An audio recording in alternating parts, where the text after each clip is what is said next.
High, good morning. What I eat in a day 41। চলুন দেখে নিই আজকে সারাদিন কি খাওয়া দাওয়া করলাম। সকালে উঠে খেলাম ব্রেড এবং আমন্ড, পরে টক দইয়ের লস্যি খেয়ে নিলাম। কিছুক্ষণ বাদে খেলাম কুলেখাড়া পাতার রস।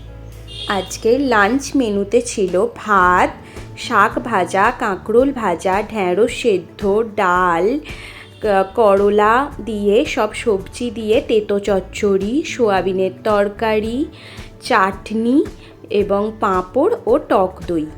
তারপর ডাবের জল খেয়ে নিলাম।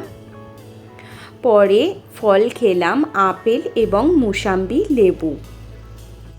বিকালে খেলাম এনসিওর ডায়াবেটিক কেয়ার।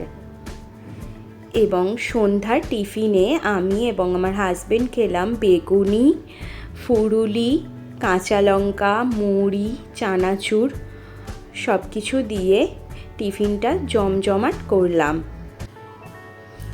রাতে খেলাম রুটি, অল্প একটু মুড়ি এবং কুমড়ো ছোলা দিয়ে তরকারি। চলুন, টাটা, গুড নাইট।